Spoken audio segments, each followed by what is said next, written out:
Y es importante, de alguna forma, o ha sido importante para mí, conocer algunos elementos esenciales de la forma en que se configuró el Estado-Nación que tenemos hoy día. ¿Desde cuándo creen ustedes que existe el Estado? ¿Desde cuántos siglos creen que tenga el Estado? Una aproximación, no importa la que sea. 200. 200. ¿Qué más? ¿El Estado como concepto o el Estado como uso de personas? Como estructura, como institución. Desde que nos volvimos seres sociales. Tiempo de Roma, ¿verdad? No. El Estado-Nación desde el tiempo de Roma. Y si hablamos del Estado-Nación, Y ahora de Venezuela. fíjense, toda sociedad ha tenido un nivel de organización social, ¿verdad? Y si leemos, por ejemplo, el origen de la familia, la propiedad privada y el Estado, nos va a decir Federico Engels que el Estado nace con la propiedad privada, y tiene mucho sentido. Claro, está hablando de la organización primaria de la sociedad, ¿sí? En ese momento no existía lo que conocemos hoy como Estado-Nación, sino una forma de organización primaria de la sociedad.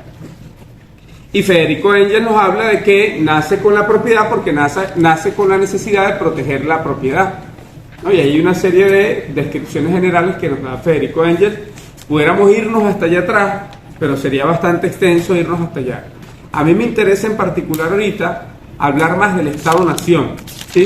La figura que existe hoy en casi todo el mundo como normalizada, lo normal, lo reconocido internacionalmente por los organismos internacionales, que es la figura del Estado-Nación. Ustedes saben que, por ejemplo, Palestina está luchando por su reconocimiento como Estado, por ejemplo, ¿verdad? Entonces, bueno, hay una lucha internacional de un pueblo por el reconocimiento como Estado en este momento. Ajá, ¿y qué reconocimiento quiere? Como Estado-Nación, como están reconocidos todos los Estados.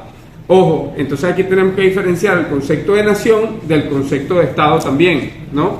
La nación, como nación, tiene otras características y es una población con un territorio, con una identidad cultural, ¿verdad? Y entonces uno puede decir, por ejemplo, que Bolivia, como en su proceso constituyente, reconoció ser un Estado plurinacional, algo que para los europeos sería una locura, porque ellos conciben la noción del Estado-Nación. Y los bolivianos en su proceso constituyente reconocen el Estado plurinacional.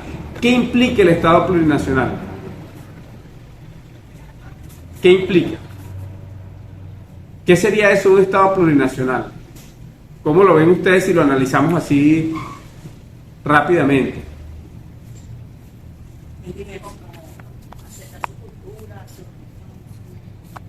Que existen diversos pueblos. La Constitución nuestra reconoce a los pueblos indígenas, ¿verdad? Y les reconoce una serie de características y derechos que como pueblos indígenas le da una figura muy parecida a la de una nación, ¿sí?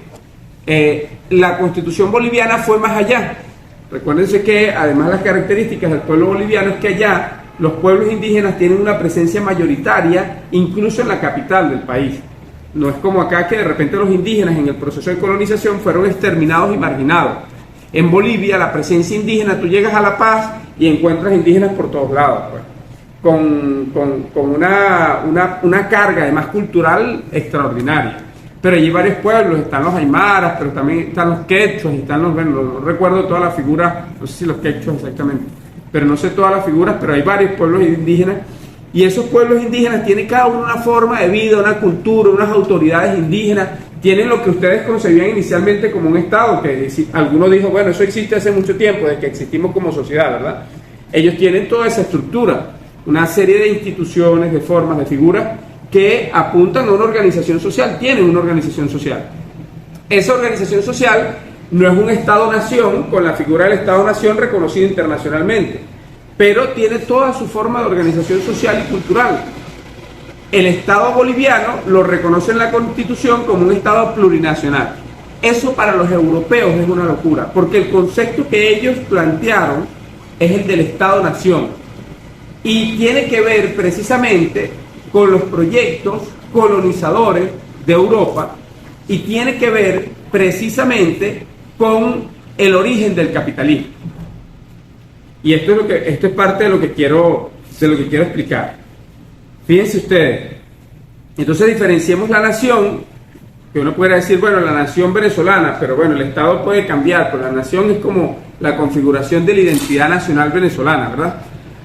Nosotros pudimos en la Constitución reconocer a los pueblos indígenas como naciones, pero lo reconocimos como pueblos indígenas con una cantidad de derechos que apuntan al reconocimiento de toda su estructura de gobierno, de autoridad, de su idioma, todas sus características culturales. Incluso declaramos que los idiomas de los pueblos indígenas son también oficiales en el territorio, ¿sí?, de los pueblos indígenas.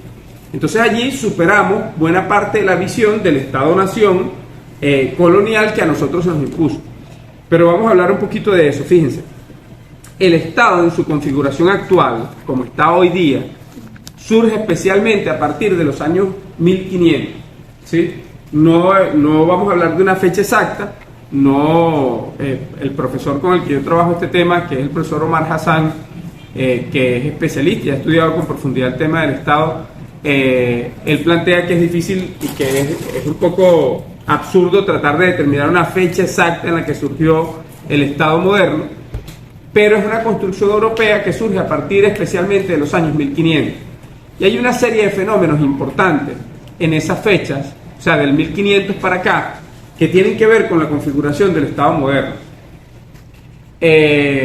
Un poquito antes del año 1500, ¿qué ocurrió?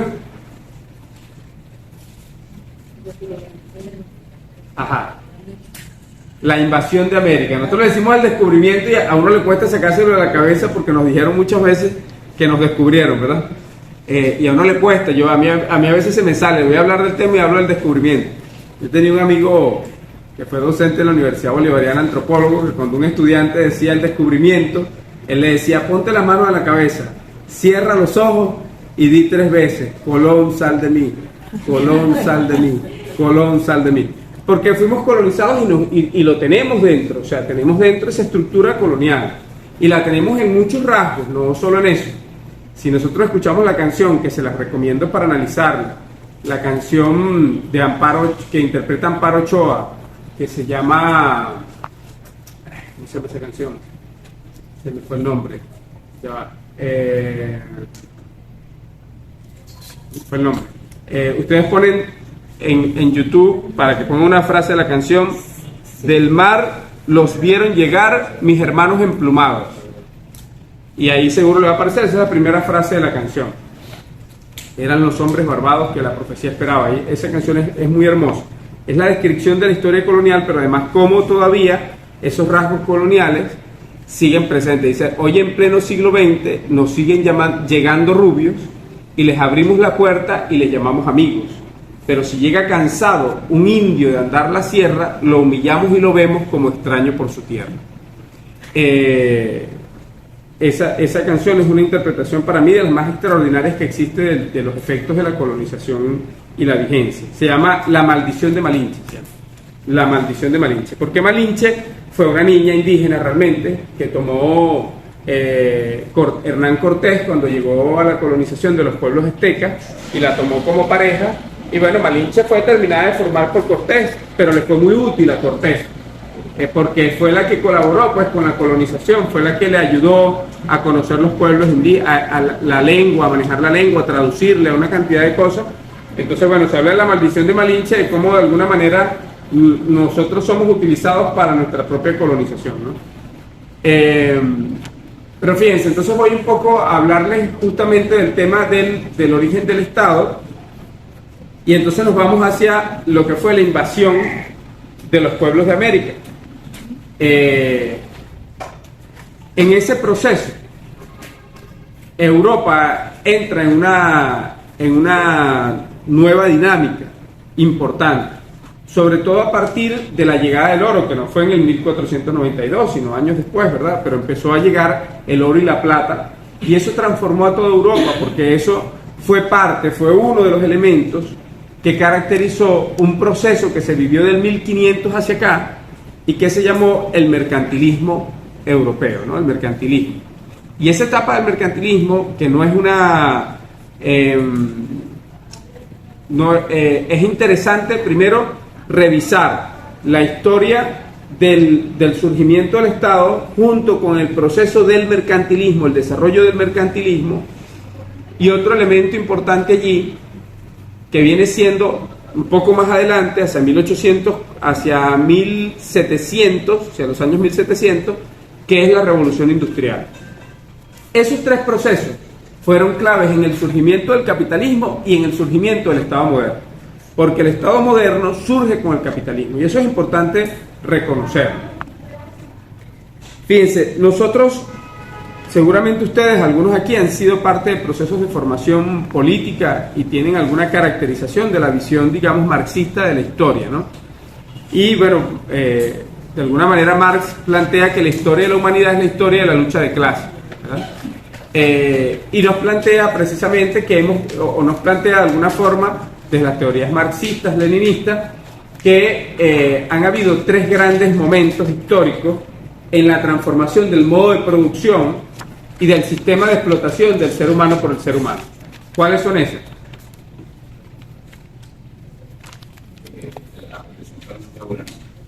No. Feudalismo. Feudalismo es una. ¿Cuál es la otra?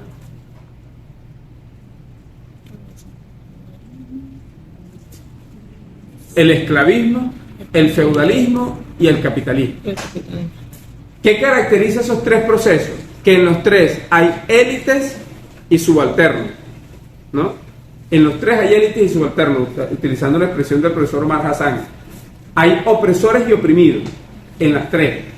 Si tú te vas a algunas formas de pueblos originarios, puedes encontrarte alguna forma de relación que no necesariamente pase por la construcción de élites, ¿sí? Pero si te vas a la historia de la humanidad en términos de los ejercicios de poder desde la historia europea, que se nos presenta como historia universal, y desde la historia, digamos, de luchas de los pueblos, incluso en sociedades originarias nuestras, como las sociedades aztecas o incas, habían estructuras que de alguna forma implicaban, aunque con relaciones distintas, la construcción de élites y subalternos, ¿no?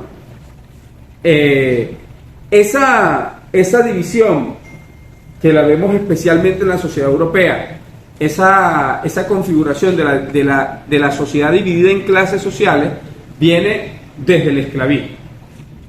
¿Qué teníamos esencialmente en el esclavismo? Bueno, una sociedad donde habían amos y esclavos, gente que trabajaba bajo una relación no solo de dominio, sino además de propiedad, donde el ser humano era considerado propiedad del otro, ¿verdad? Donde podemos hablar de un ser humano encadenado, y que lo vivimos aquí hasta los años 1850 de manera legal, ¿no? De manera legal. Y es importante además entender, y esto es importante saberlo, por ejemplo, que durante la era del esclavismo existían leyes, y las leyes lo que hacían era regular la compra y venta de esclavos, ¿no? ¿Quiénes dictaban las leyes? Los esclavos. ¿Quiénes la dictaban? Los amos en este caso, ¿verdad? Esa es la realidad. Normalmente las leyes las dictan los sectores poderosos como parte del ejercicio de poder para dominar. Después de esa etapa, tenemos una etapa que se le llama feudalismo, ¿verdad? El feudalismo, algunas referencias históricas dicen que nace hacia los años 400 después de Cristo, ¿no? 400, 500 después de Cristo, con la caída del Imperio Romano Occidental. El Imperio Romano se dividió en dos grandes, vamos a decir, extensiones geográficas. Con la caída del Imperio Occidental se dice que surge el feudalismo, y surge a partir de una cantidad de guerras que implicaron ese proceso, y que de alguna manera fragmentó esas sociedades que estaban dirigidas de forma imperial, que estaban unificadas de forma imperialista, pero que terminan divididas. Imagínense una guerra donde se desconfigura todo, y después entonces yo tengo cierto poder militar y me hago dueño, porque yo venía trabajando con la corona, me hago dueño, o con el imperio, pues me hago dueño de cierto territorio, y entonces en ese territorio yo impongo mi modo de vida. A esa dominación, a esa estructura de división de territorio, con esa división se empieza a configurar el feudalismo. Y en el feudalismo cambia la relación de explotación y empieza a superarse la figura de la esclavitud, y surge la figura del feudalismo, ¿verdad? Del siervo. Y el siervo era una figura donde ya el sujeto explotador no es dueño del sujeto explotado, ¿no? No se concibe dueño. En el feudalismo, ¿cómo funcionaba? ¿Quién tiene idea de cómo funcionaba? ¿Cómo era la figura del oprimido en el feudalismo? Cultivaba la tierra y le daba una parte Correcto. al señor feudal. Pero ahí hay algo interesante, ¿no? Que dejamos de ser esclavistas también, que me es necesario rescatar, y es que se dieron cuenta, obviamente que eso se da en un proceso diverso en cada zona, se dieron cuenta de que era más rentable no ser dueño de la persona, sino que ella trabajara y produjera, ¿sí? ¿Por qué? Porque cuando eres dueño tenías que pagar la medicina, tenías que ver la salud del esclavo, y eso no generaba la ganancia que quería. Entonces, todo eso que se configuró más el plus del hecho de cómo extraer plusvalía, cómo extraer más ganancia de las personas que explotan. Creo que era un elemento también. Sí, bien, interesante ahí los aportes que estás haciendo. Fíjate, entonces, en el modo de producción esclavista, yo era dueño del esclavo y por tanto era como un animal, pues yo tenía que comprar la medicina, ponerle el techo, ponerle todo. Entonces, cuando se pasa a la situación del feudalismo, entonces el señor feudal se asume dueño de la tierra, ¿verdad? Y ya no del esclavo, y la persona, para poder trabajar, tenía que ponerse al servicio de un señor feudal. Porque además habían guerras de todo tipo, habían ejercicios de dominación, y el señor feudal también ofrecía a cambio como protección. Pues yo te doy la tierra y te doy protección. Tenía cierta fuerza militar para someter, para de alguna manera también defender lo que podría ser su poblado y su territorio, y era parte de la relación que se establecía. Entonces en el feudalismo ya entonces yo te daba una parcela, te daba una tierra de mi territorio, del territorio que yo dominaba, y entonces a cambio tú generabas una porción de la riqueza que tú producías, era para el señor feudal. Incluso a veces se determinaba un territorio. Este terreno tú lo siembras y lo trabajas para el señor feudal, y este pedacito lo trabajas para ti, ¿no? Esa era parte de las condiciones. En esa relación de dominación, en esa relación de explotación, ¿quién dictaba las leyes? Los señores feudales, ¿verdad? Ellos dictaban las normas, y la ley existía y la norma existía, la imponía el señor feudal, y el siervo pues acataba la norma. El siervo y la servidumbre es la condición, aquella era la esclavitud. Aquí al esclavo se le llamaba siervo, y servidumbre a la acción pues del esclavo, ¿no? O la forma propiamente. De hecho, desde el marxismo-leninismo se recomienda no llamarle feudalismo, sino servidumbre, porque si le llamamos feudalismo estamos caracterizando, es como que si en la época de la esclavitud la llamáramos, no sé, con un nombre del amo, ¿sabes? La época del amo, la época de la amitud, por decir cualquier forma, ¿no? Pero no se le dio el nombre desde la característica del amo, sino desde el esclavo, la esclavitud. Pero el feudalismo solemos llamarlo desde la figura del señor feudal, del dominador. Entonces, el marxismo-leninismo se propone llamarle la época de la servidumbre, la época del siervo, de la relación de dominación que oprimía al siervo. Entonces, el feudalismo nace hace aquellos años y tiene largos años de desarrollo. Pero el siervo, durante la época del siervo, existió la monarquía. Y la monarquía de alguna forma la unificaba sobre todo la Iglesia Católica, que no era Iglesia Católica en ese momento, era el cristianismo, ¿verdad? Pero que tenía toda la figura y todo el engranaje de lo que luego se configura como Iglesia Católica. El cristianismo era la ideología dominante, y el cristianismo promovía o reconocía la relación feudal y el poder de los señores feudales sobre los siervos, legitimaba toda esa relación, la explicaba, le decía al siervo por qué no debía someterse frente al señor feudal, pero además ayudaba a los señores feudales a unirse y a construir un poder unitario, las monarquías de ese momento, que el monarca se asumía como una representación ¿de quién? De Dios en la tierra. El monarca era un cristiano que se asumía como representante de Dios en la tierra. Entonces, el monarca, en esa estructura, ¿verdad? Era el máximo representante del sistema feudal. Pero existían los feudos. Y ahí es la época de los títulos nobiliarios, los caballeros, los... ¿cómo se llaman algunas de las figuras? Los nobles, ¿verdad? La nobleza. Y hay toda una estructura que de alguna manera reconoce el poder de esas localidades, de esos territorios dominados por los señores feudales frente a la monarquía. El monarca es una figura hasta cierto punto elegida, ¿no? Pero que luego es hereditaria, pero hasta cierto punto elegida desde los feudos y con cierta interacción desde los feudos hacia el monarca. Posterior a eso vienen unos periodos en Europa. ¿Y por qué les estoy hablando de Europa? Y esto es importante señalarlo. Les estoy hablando de Europa porque el Estado-nación que nosotros conocemos y el que está hoy en el mundo es un Estado que surge fundamentalmente en Europa. No es una construcción norteamericana, no es anglosajona, no es una construcción americana. Es una construcción de ese proceso imperialista de dominación europeo, donde se dieron una cantidad de guerras importantes de dominación que pretendían la hegemonía sobre todo el territorio, ¿verdad? Y que luego, con el proceso de invasión a América, se suma pues al proceso de colonización y se suma a ese proceso donde se pretendía hegemonizar, y por eso luego las potencias europeas se repartían el territorio americano, ¿no? Entonces, bueno, Brasil es tuya de los portugueses, Argentina entonces por allá los ingleses, y Gran Bretaña especialmente, pues digamos, y pudiéramos decir Venezuela, Colombia, Ecuador, los españoles, no sé qué, ¿verdad? Pero ellos tenían una distribución, se distribuyeron el territorio americano en ese proceso de conquista.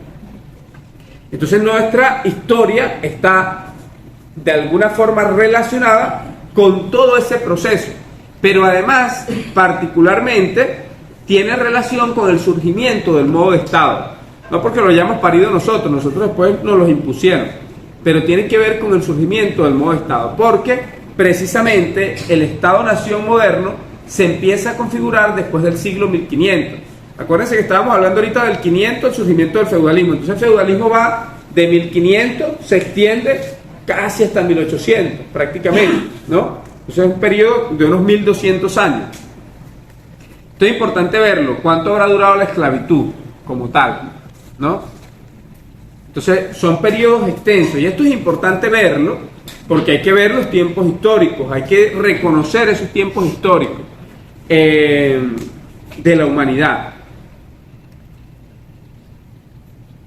Cuando en la realidad europea, hacia los años 1500, se da la invasión de América y los pueblos europeos entran en conciencia de que existe otro territorio, ¿no? Primero con la confusión de haber creído que habían llegado a las Indias y no a otro territorio, porque no se tenía noción de que existían estos territorios, ¿sí? O sea, para los pueblos europeos eso era una sola tierra y habían algunas islitas cercanas, pero hasta ahí. No se imaginaban que podía existir un continente más allá, una masa de tierra gigantesca como la propia Europa, en otro, digamos, extendiéndose más allá en el mar, ¿no?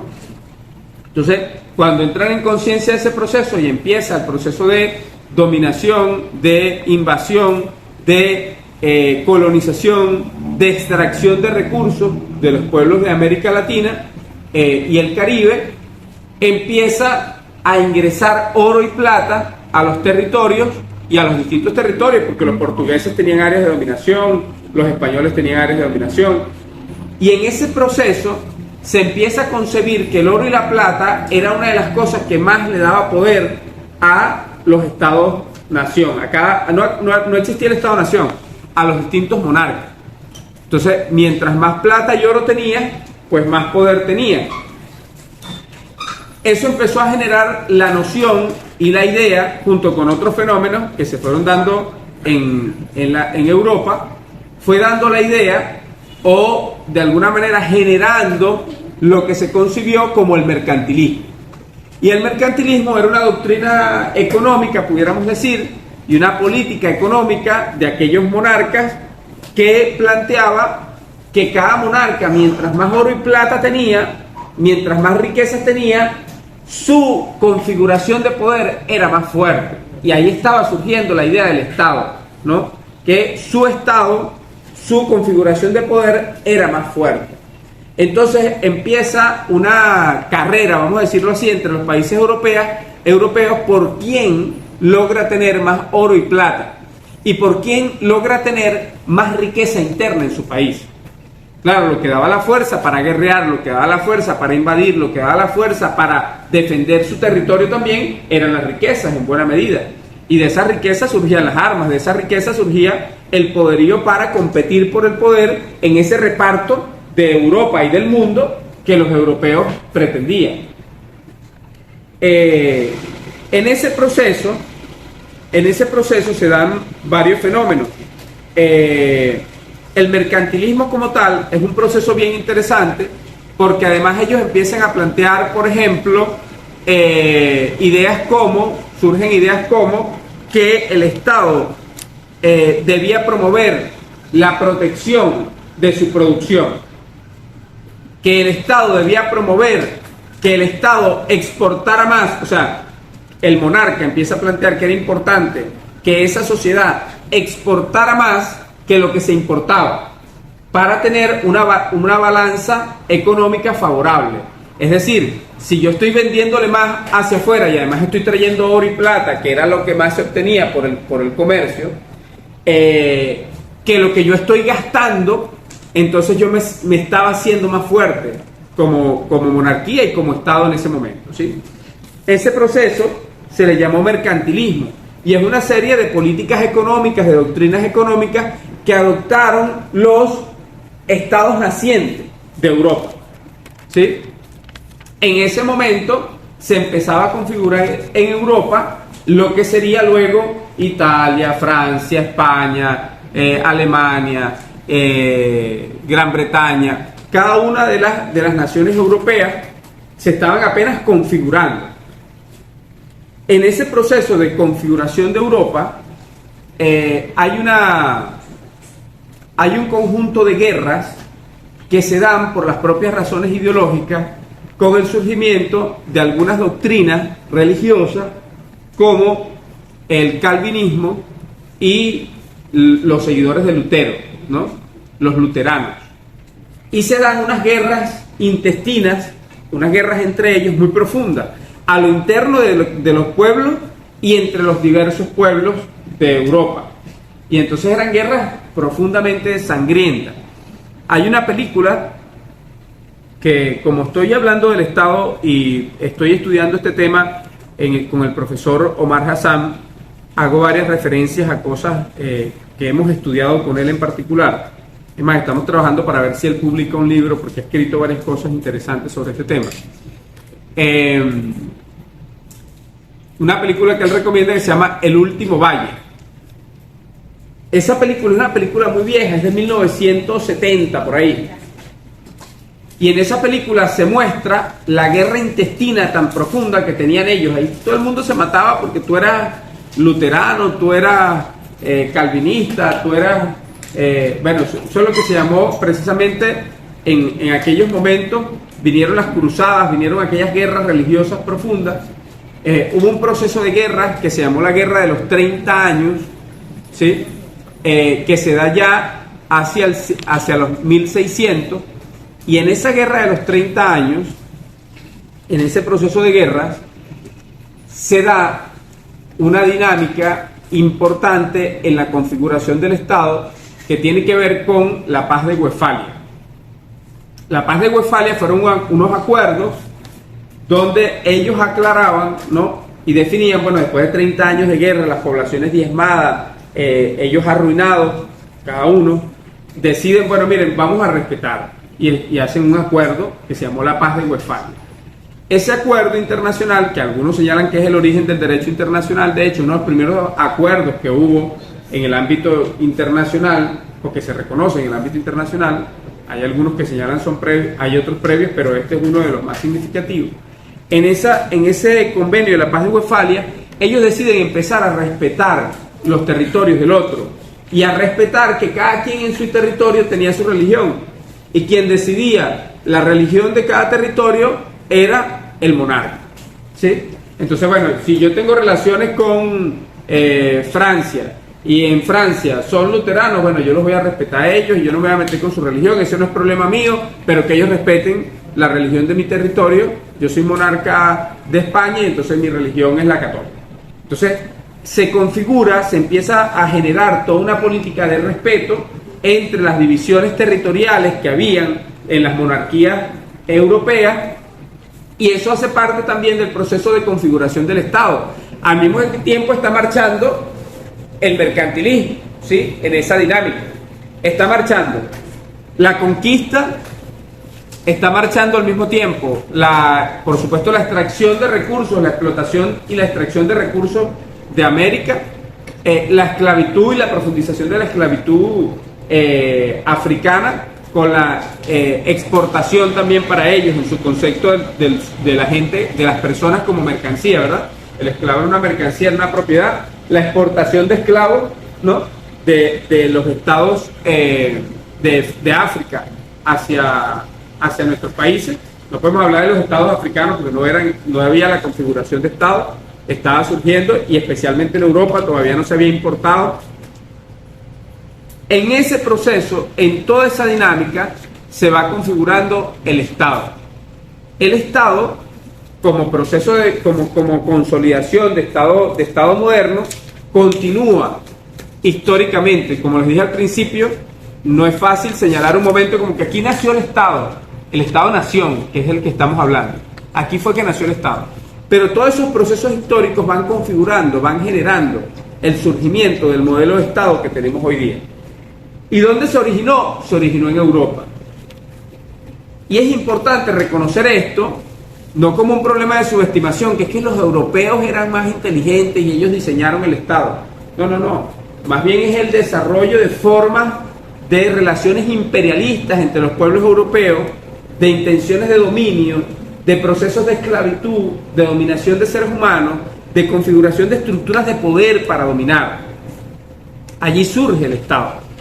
Claro, todo sujeto que domina necesita una teoría que de alguna manera justifique su dominación. Y surgen los teóricos de la dominación. Y en aquellos tiempos surge Hobbes con la idea del Leviatán, del Estado como una figura que recogía la soberanía de todos los súbditos y que al mismo tiempo le garantizaba, al mismo tiempo que la gente aceptaba, ¿verdad? Las personas aceptaban que el Estado era una construcción para unificarlo, al mismo tiempo le ofrecía garantías y seguridad a esas personas. Entonces Hobbes plantea la idea del contrato social, ¿sí? Y la plantea Locke también, ¿verdad? Y en esa idea del contrato social se empieza a plantear la idea de que, bueno, que todos estamos de acuerdo que el soberano, que es el monarca, el soberano no es como ya aquí entendemos que el soberano es el pueblo, ¿verdad? El soberano, porque así lo describe teóricos como Hobbes, es el rey. Y en esa figura, en esa idea, bueno, el soberano es el rey. Hay varios teóricos que suscriben, pues, esas ideas. Dentro de ellos Locke también, ¿no? O Locke. Escribe Locke. Locke. En ese proceso se va configurando la teoría, la doctrina del Estado como un contrato social, un acuerdo entre los ciudadanos, ¿no? Los súbditos, porque en ese momento eran súbditos, en los que le cedían el poder al monarca a cambio de seguridad, protección, como parte de ese proceso histórico que se estaba viviendo. ¿Y qué va configurando el Estado? Fue que alguien se sentó y lo pensó, y Hobbes pensó, mira, vamos a hacer el Estado así, o lo hizo Locke, o lo hizo Rousseau, Juan Jacobo Rousseau pensó el Estado. No, ese proceso de configuración del Estado fue un proceso que vino demarcado por una serie de realidades históricas, que nadie las planificó como tal. Mira, vamos a hacer esto para que surja el Estado. No, ese fue un proceso histórico. Y ahí es donde nos apoyamos en la convicción del marxismo de que son las condiciones materiales de existencia las que van determinando la conciencia social y las que van determinando los procesos históricos. Y que es la lucha de clases, precisamente, la partera de la historia, la que va determinando cómo se va configurando la historia. En ese proceso histórico, como estamos diciendo, surge el modelo de Estado-Nación. Ese Estado-Nación tiene sus particularidades.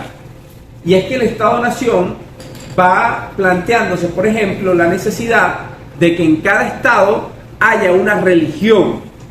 Porque venimos de la lógica y la historia del cristianismo, que era quien unía inicialmente a los feudos como ideología, ¿verdad?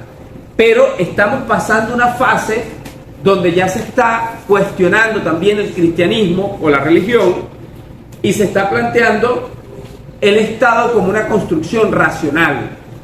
Y vienen actores como Rousseau, por ejemplo, Montesquieu, entre otros de la Revolución Francesa, que fueron inspiradores de la Revolución Francesa, que empiezan a configurar al Estado como una construcción racional, ya no el monarca como un representante de Dios en la tierra, sino el Estado como una construcción de la razón, y que la razón nos llevaba a construir este modo de organización social.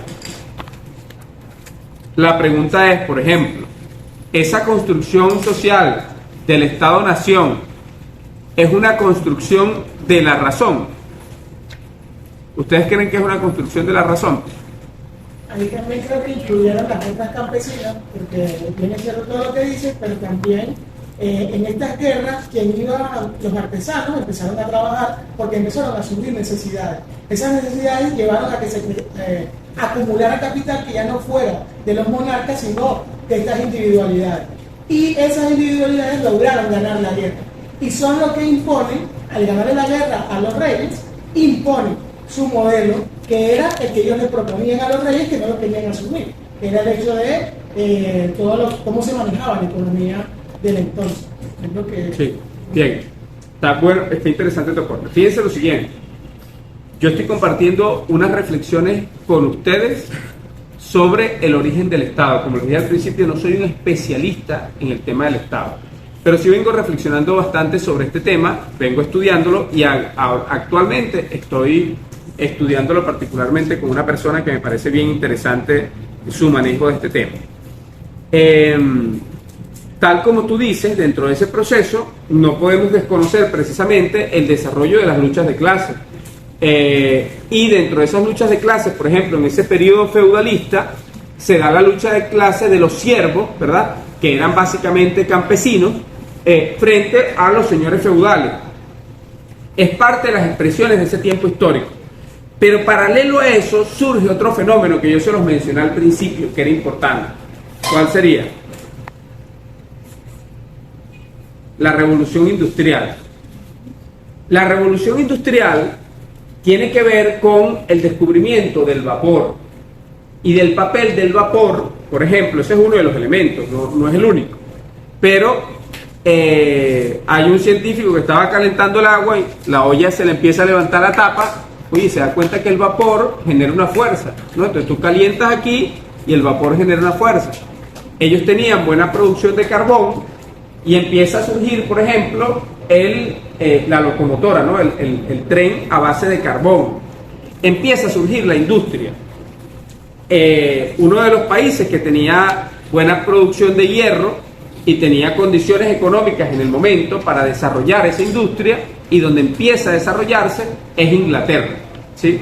Y empieza a desarrollarse la industria del carbón, la máquina y el área textil, que hasta ahora, digamos, era como un tema de una hilandera, pero empiezan a ver el tema de una máquina para el tejido, ¿sí? Y empiezan a desarrollarse las maquinarias. Y eso evidentemente representó para la humanidad, en ese contexto, y en el caso concreto de Europa, toda una revolución, un cambio importantísimo. Tanto era así que empieza, por ejemplo, la migración del campo, ¿verdad? Estaban los feudos, la gente, el poder estaba distribuido en el campo. Una característica del feudalismo, que se señala del feudalismo, es que el poder estaba desconcentrado, porque la gente tenía territorio y en cada territorio había como un pequeño desarrollo urbano, ¿no? Pequeño desarrollo de viviendas y de urbanidad, ¿verdad? Que era lo que movía básicamente la fase, pudiéramos decir, del desarrollo de la energía previa, el agua. El agua, porque ustedes han visto en las películas los molinos, las máquinas que se generaban para generar o aprovechar la fuerza del agua, ¿verdad? ¿Y dónde estaba el agua? ¿Estaba concentrada en las capitales? No, estaba distribuida en el territorio. Entonces el desarrollo productivo y local estaba muy vinculado al campo y al agua. Cuando surge la energía del vapor y se empieza a estudiar la energía del vapor y se empieza a utilizar el carbón, entonces ya para el desarrollo industrial y para la producción, lo fundamental no era el agua, era el carbón y lo podíamos concentrar. Entonces empieza a concentrarse la población. Ven que no es un desarrollo que, pensamos, es que se nos ocurrió traernos a la gente de allá para acá. No, surgió un fenómeno, se descubrió un proceso, ese proceso permitía producir en la ciudad, concentrar parte de la producción y vean lo importante que es la producción para el desarrollo del modo de vida de la sociedad humana. Entonces empezamos a movernos del campo para la ciudad y se empieza a dar migración del campo para la ciudad. Empieza el proceso migratorio y la concentración y la construcción de las grandes ciudades, de las urbanidades, de los urbanismos concentrados. Si ustedes ven una película europea, ustedes figúrense más o menos el castillo, ¿no? Ubíquense en películas antiguas, el castillo del monarca, una gran estructura, no sé qué, capaz que un pueblo ahí cerquita, pero luego casi que una salida y te vas a otro pueblo y a otra gente que está por allá y que tiene siembras y tal, y caballos, y era un feudo, un señor feudal.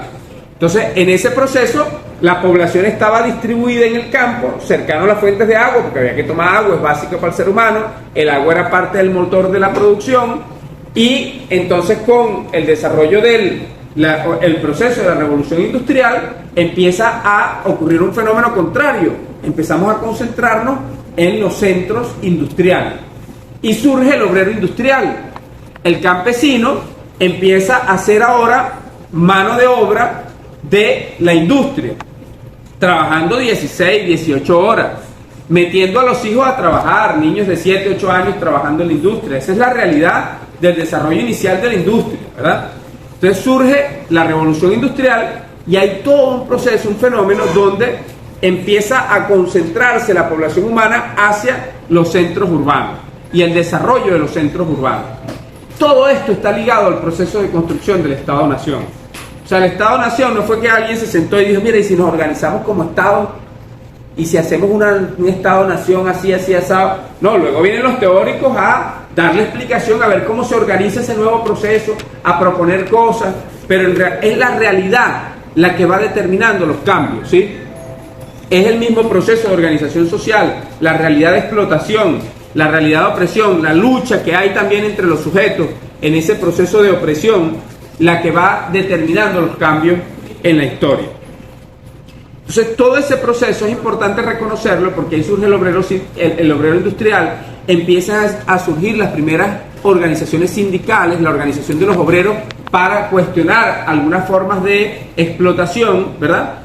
En ese proceso, durante todo ese proceso, hay un elemento importante que tiene que ver con el desarrollo del Estado moderno y el surgimiento del Estado y de la burguesía, ¿no? Y del capitalismo, que es precisamente el surgimiento de esa clase social que era la burguesía.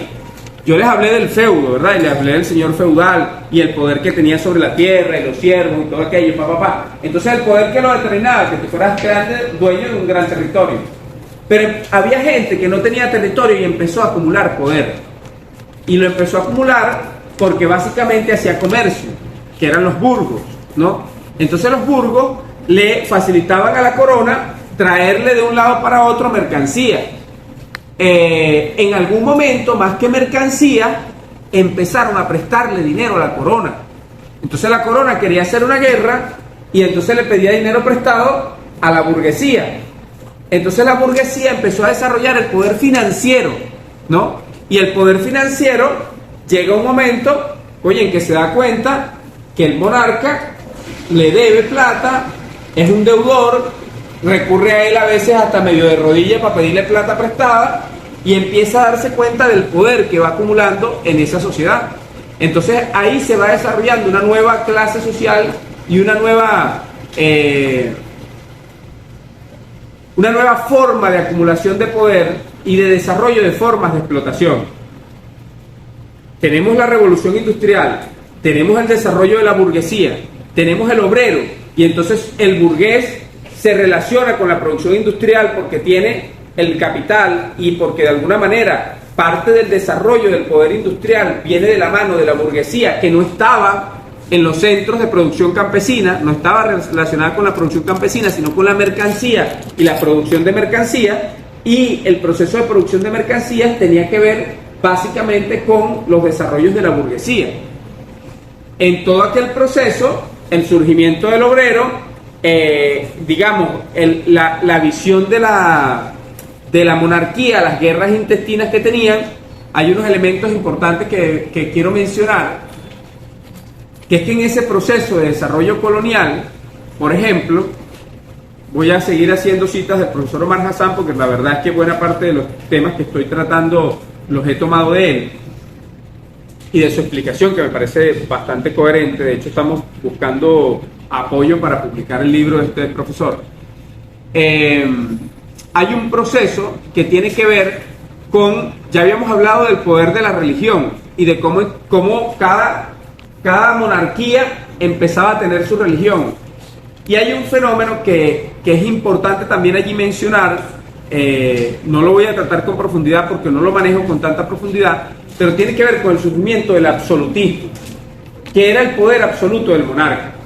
Recuérdense que cuando hablamos del feudalismo, llega un momento donde los feudos están como divididos y entre ellos constituyen la corona, pero en el proceso de acumulación de riquezas y de acumulación de poder por la corona, llega un momento en que empieza a desarrollarse el poder absoluto del monarca frente a los feudos, ¿sí?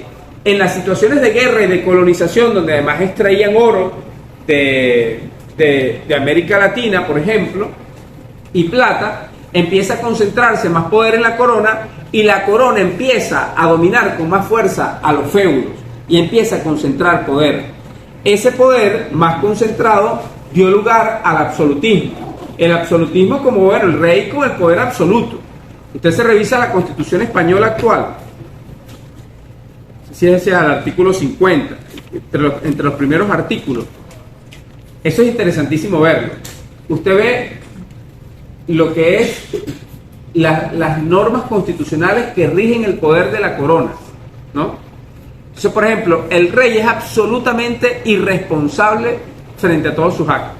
En la Constitución española actual se dice que cada acto, como ya hay un estado, digamos, distinto en España, ¿verdad? Y el poder no es todo de la corona, sino que hay un poder, digamos, compartido con unas fuerzas políticas de lo que ellos consideran una república y un estado-nación. Entonces, cada acto del rey tiene que ser suscrito por un ministro. Entonces, el responsable, si pasa algo malo, es el ministro. Y el rey es absolutamente irresponsable de todos sus actos. Absolutamente irresponsable.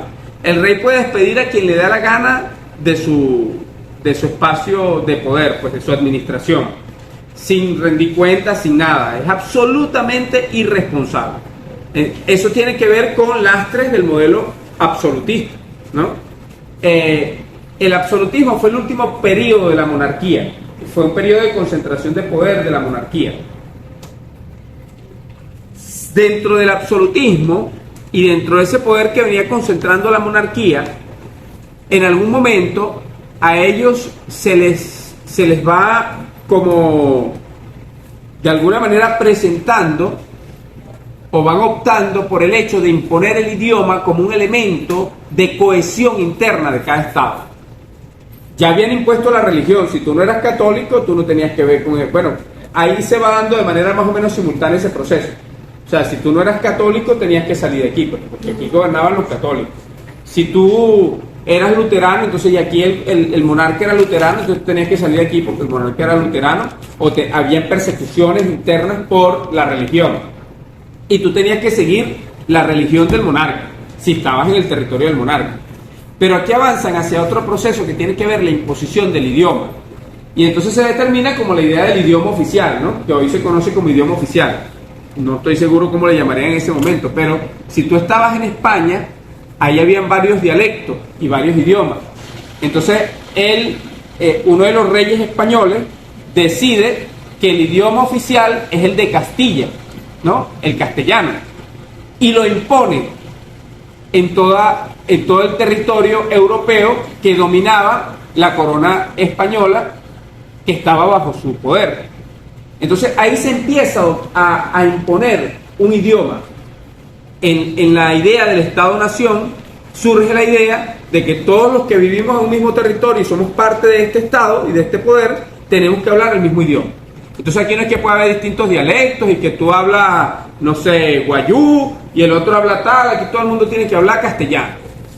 Y entonces ustedes saben que, por ejemplo, en España todavía hay conflicto entre los vascos, ¿verdad?, que defienden su idioma, que defienden su cultura y que históricamente han vivido esa imposición y todavía viven imposición de un modelo.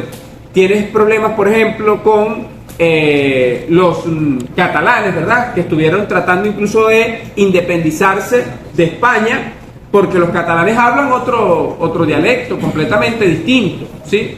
Entonces, pero esa ha sido una lucha permanente del Estado-Nación español de imponerle a la población un idioma para lograr la cohesión, la unidad cultural que necesita el Estado para estar cohesionado.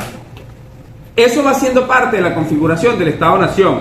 Y pasa lo mismo en Francia, y pasa lo mismo en Italia. Y cada uno tiene su idioma porque era parte de la configuración del poder. Todos esos pueblos tenían diversos idiomas y dialectos, todos. Y el exterminio de idiomas y dialectos fue impresionante. No pasa lo mismo en sociedades como la India o en sociedades como China, que hay muchos dialectos, ¿sí? Y que de alguna manera puede haber un idioma oficial, pero no ha habido una guerra intestina por imponer el idioma. A ti no te iban a matar por hablar el otro idioma, no te iban a sacar por hablar del otro idioma, ¿sí? Ellos hicieron ese ejercicio como parte de su práctica colonial interna y de dominio interno, pero también de la cohesión necesaria para la colonización hacia afuera y para la guerra con los otros países, con Portugal, con todos los países que hacían parte de los ejercicios de colonización en todo el mundo. Todas esas dinámicas de guerras europeas son las que van produciendo la forma de Estado moderno, de Estado-nación.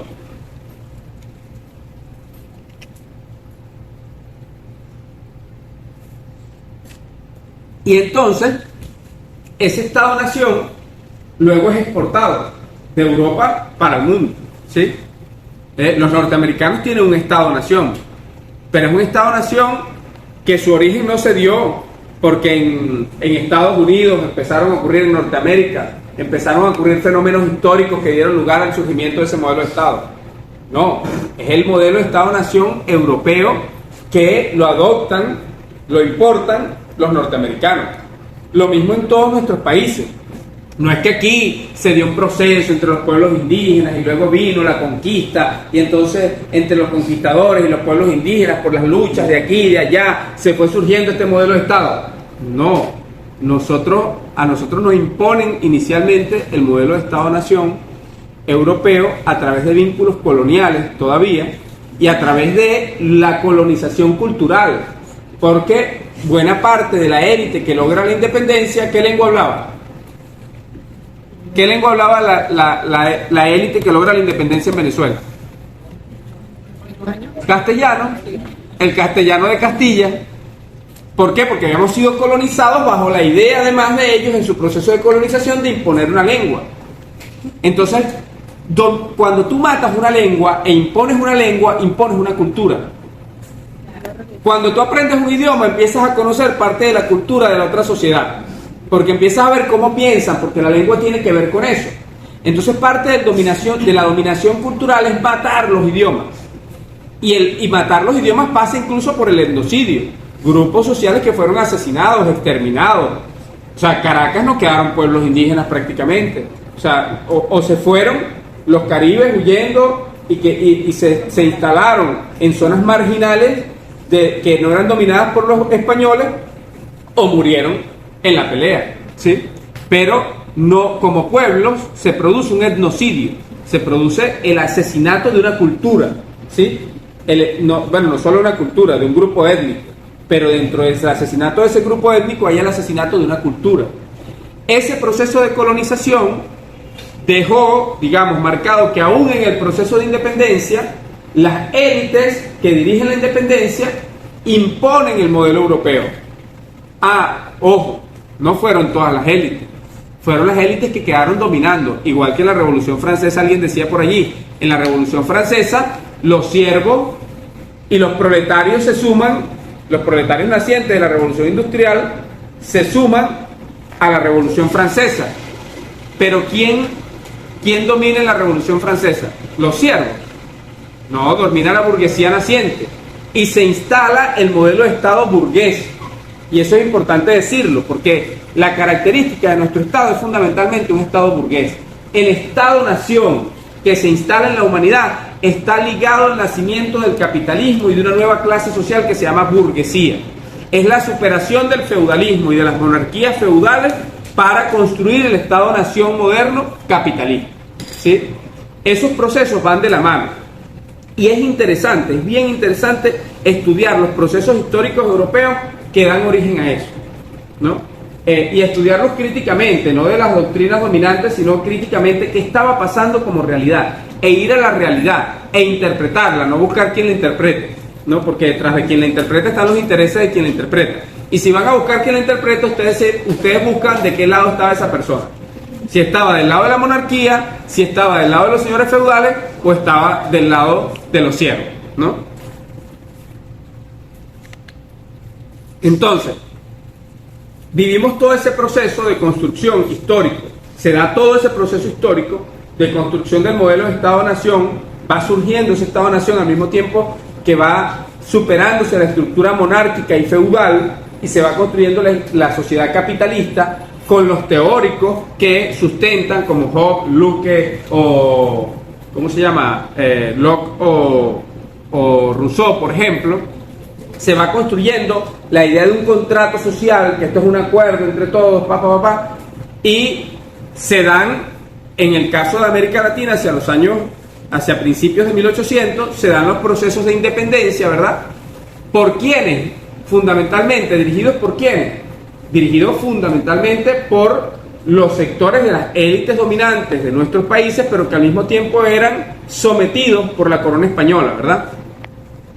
Y que tenían la intención de ser, libres en sus procesos de acumulación, en sus procesos de dominación. Y Bolívar dirige, por ejemplo, en el caso de Venezuela, como general en jefe, el proceso de independencia, ¿verdad?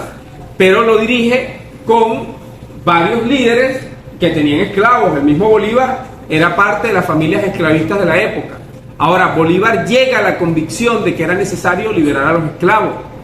Sin embargo, muchos de los líderes que estaban con Bolívar no estaban de acuerdo con esa posición de Bolívar. Y se dan luchas intestinas en ese proceso. Por ejemplo, el tema de Piar es un proceso complejo, es un proceso muy complejo, muy doloroso y muy complejo. Doloroso para nosotros como pueblo y debió serlo para el mismo Bolívar, como él lo expresa en algunas circunstancias. Pero Piar estaba, dentro de sus intenciones también de poder, estaba viviendo una realidad donde él, que no era una persona que venía propiamente de las élites de la época, había logrado rangos militares importantes, había logrado victorias militares importantes y tenía cierta rivalidad con aquellas élites. Hablaban de los caraqueños que querían dirigir el país, pues, pero que no estaban con los indios y con los mulatos. O sea, habían luchas de clases que se expresaban en aquel tiempo de forma simultánea. El mismo proceso de Boves. O sea, la forma en que Boves derrota a los patriotas. Y Boves conquistaba era con esclavos y con campesinos, con gente humilde del pueblo venezolano. O sea, las contradicciones internas entre las élites que en aquel momento procuraban la independencia y los sectores subalternos de la sociedad, los oprimidos, que también querían liberarse, pero no solo de la monarquía, querían liberarse de esto sin mucha conciencia en algunos casos. El caso del fenómeno Boves, por ejemplo. Sino con mucho odio, mucho resentimiento hacia sus propios dominadores internos. Entonces se iban contra los patriotas. La historia es muy compleja en ese sentido, ¿no? Pero se van dando esa serie de procesos. Bolívar en su lucha se da cuenta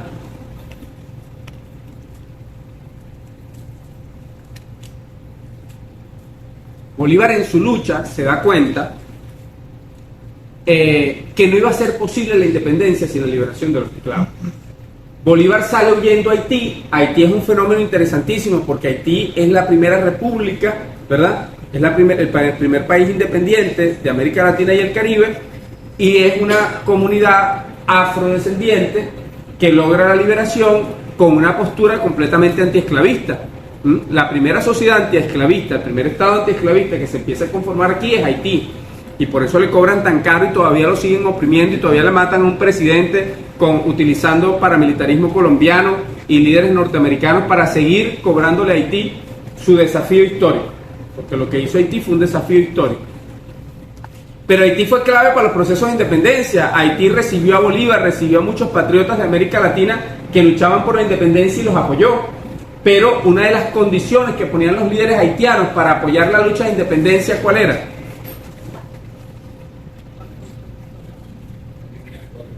¿Cuál?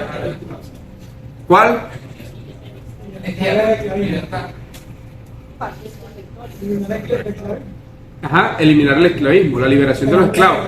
Yo te ayudo, pero no vas a hacer la lucha para seguir sometiendo a los negros. Nosotros somos una república negra, no era lógico que una república, una sociedad donde los negros habían logrado su independencia y su libertad, iban a apoyar a unos blanquitos para que fueran a seguir oprimiendo a las sociedades afrodescendientes en América Latina, ¿no? Además le queda más cerca de Europa. Correcto. Entonces, el punto, ese proceso histórico tiene que ver todo con el surgimiento de nuestro Estado-Nación. Y es importante que si vamos a hablar del Estado que heredamos, ¿verdad?, nosotros conozcamos dónde nació ese Estado, cómo nació ese Estado y cómo se impone a las realidades latinoamericanas y caribeñas, cómo se impone a nuestros pueblos ese Estado.